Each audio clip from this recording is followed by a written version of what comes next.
Hello दोस्तों, नमस्कार।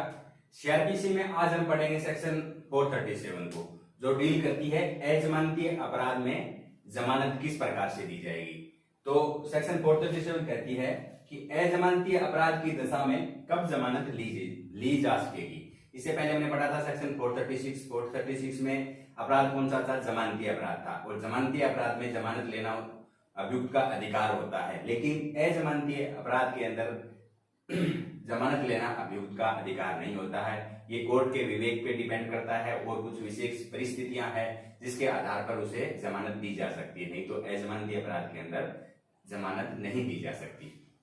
तो क्या कहती है सेक्शन 437 की उपधारा 1 कहती है कि जो कोई भी ऐसा कोई अभियुक्त है जो कि अजमानती अपराध के अंदर बिना वारंट के एसएचओ या फिर किसी अन्य पुलिस अफसर के द्वारा गिरफ्तार किया गया है और हाई कोर्ट और सेशन कोर्ट को छोड़कर इससे अलग कोई से भी कोर्ट के अंदर उस व्यक्ति को वहां पे लाया गया है कोर्ट में मजिस्ट्रेट के समक्ष, तो उसकी जमानत पर उस व्यक्ति को छोड़ा जा सकता है।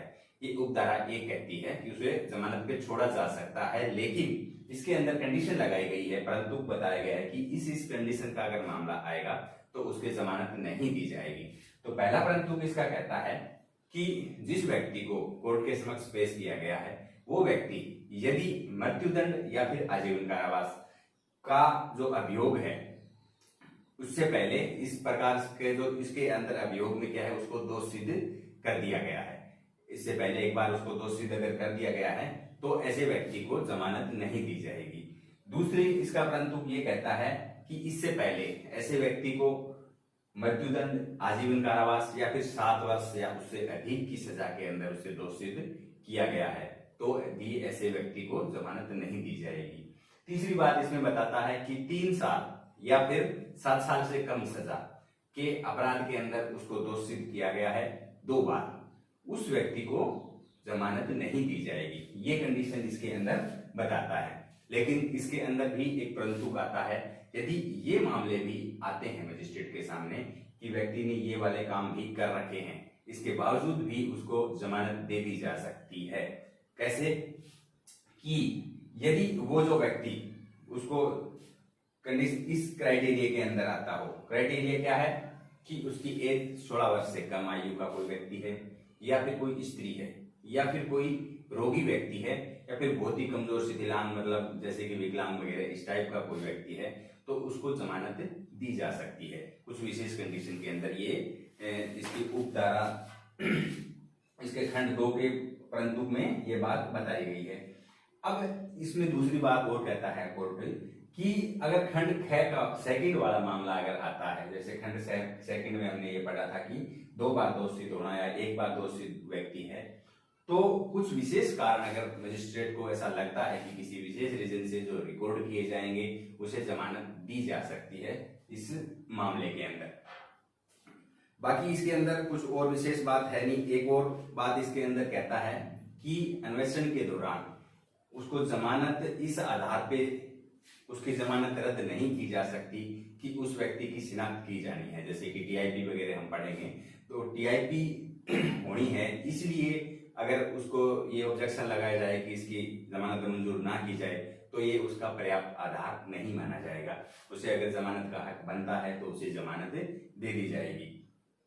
और एक बात इसमें और बताता है कि जो व्यक्ति मृत्युदंड और आजीवन कारावास का जो अभियोग है, उस व्यक्ति 7 वर्ष से अधिक कारावास से दंडनीय है ऐसा उसके ऊपर अभियोग है, तो अगर कोर्ट जमानत दे रहा है तो उससे पहले जो पब्लिक प्रोसिक्यूटर होता है उसको मौका दिया जाएगा अपनी बात रखने का कि ऐसी जमानत दी जा रही है, कोई ऑब्जेक्शन वगैरह हो तो वो अपनी बात रख सकता है। इसके टीपी को मौका दिए बिना कोर्ट क्या है जमानत नहीं देगा। ये इसकी उपधारा 1 बताती है। अब लेते हैं इसकी उपधारा 2 को। तो उपधारा 2 जो है,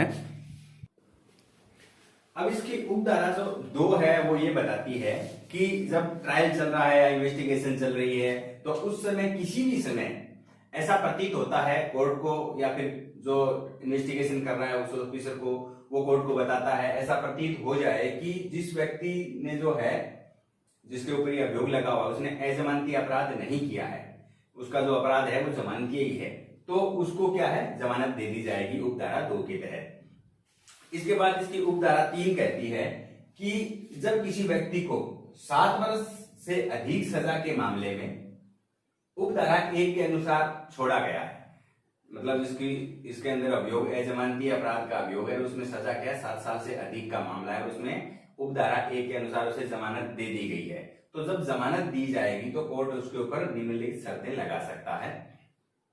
ये शर्तें हैं, पहली शर्त है कि वो जो व्यक्ति है वो जो बंद पत्र है उसकी शर्तों का पालन करेगा, जब भी उसे हाजिरी की अपेक्षा की जाएगी वो हाजिर होगा कोर्ट के अंदर। दूसरी शर्त इसमें है कि वो व्यक्ति जिस अपराध का उसके ऊपर अभियोग लगा हुआ है ऐसा कोई और अपराध दोबारा से नहीं करेगा। तीसरी कंडीशन ये लगाई जाती है, मुख्य रूप से यही खास कंडीशन होती है कि वो व्यक्ति जो उस अभियोग जो उसके ऊपर लगा हुआ है उसके अंदर कोई व्यक्ति साक्षी है, कोई गवाह है जो उसकी परिस्थितियों से परिचित है, उस गवाह को किसी प्रकार की धमकी नहीं देगा, कोई प्रेरणा नहीं देगा, कोई लोभ लालच नहीं देगा, उसे किसी भी प्रकार से चाहे प्रत्यक्ष चाहे अप्रत्यक्ष रूप से उस व्यक्ति को किसी भी प्रकार परेशान नहीं करेगा। इसकी अब है उपधारा 4। अब उपधारा 4 इसकी कहती है कि यदि उपधारा 1 और 2 में जमानत दे रहा है कोई भी मजिस्ट्रेट तो उसका कारण क्या है वो अभिलिखित करेगा, बिना कारण अभिलिखित करे उसे जमानत नहीं दी जाएगी। अब है इसकी उपधारा 5। उपधारा 5 कहती है कि जमानत देने के बाद अगर कोर्ट को किसी भी समय ऐसा लगता है कि उस व्यक्ति को गिरफ्तार किया जाना चाहिए, उसकी जमानत ठीक नहीं है, तो उसकी जमानत कभी भी रद्द करके कोर्ट उसे गिरफ्तार करके अभिरक्षा में भेजने का आदेश किसी भी समय दे सकता है। अब है इसकी उपधारा 6। उपधारा 6 कहती है कि जो ट्रायल है इसका जो 60 दिन की कंडीशन हमने जो पीछे पढ़ी थी किसी मामले में, जो 60 दिन का मामला है उस दौरान ट्रायल के अंदर पूरा नहीं हो पाता है किसी प्रकार, तो अभियुक्त को क्या है जमानत का अधिकार मिल जाता है। तो उस मामले में भी मजिस्ट्रेट को अगर समाधान हो जाए कि उसे जमानत देना ठीक है तो उसे जमानत दे दी जाएगी। ये उपधारा 6 के अनुसार है।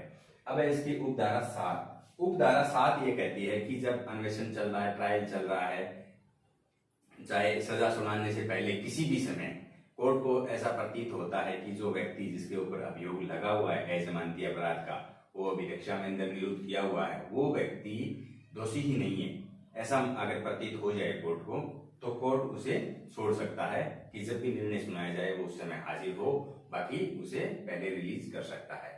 ये अपनी सेक्शन कहती है 437।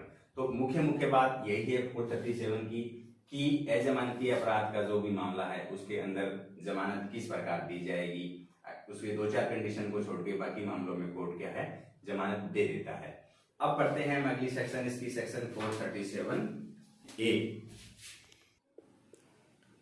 अब सेक्शन 437A है, कुछ ज्यादा विशेष नहीं है, मुख्य रूप से बस यही बात बताती है कि अभियुक्त को उच्चतर अपील न्यायालय के समक्ष उपस्थित होने हेतु जमानत, मतलब जिस किसी अभियुक्त को सजा सुना दी गई है उसके बाद अगर वो अपर कोर्ट के अंदर किसी प्रकार की अपील करना चाहता है तो खाली उसे वो अपील करने के लिए जमानत दी जाएगी। इसकी उपधारा के अनुसार उसे जमानत दे दी जाएगी, वो उस न्यायालय में अपील कर सकता है। और वो व्यक्ति अगर उसके बाद भी अभियुक्त है उपस्थित होने में असफल रहता है कोर्ट के सामने तो उसकी वो जो जमानत है वो जब्त कर ली जाएगी और उसे सेक्शन 446 के अधीन क्या है तो प्रक्रिया उसके ऊपर लागू होगी। तो आज अपना चैप्टर यही रहेगा, सेक्शन 437A। इसकी मुख्य बात करें तो 437 के अंदर जमानत की जो कंडीशन है, किस किस मामलों में जमानत नहीं दी जाएगी, वो जो कंडीशन हम पढ़े तो जो व्यक्ति मृत्युदंड और आजीवन कारावास के अभियोग जिसके ऊपर लगा हुआ है उस व्यक्ति को, उससे पहले उस व्यक्ति में अगर ऐसे दोष सिद्ध हो चुका है तो उस व्यक्ति को जमानत नहीं दी जाती है अमूमन।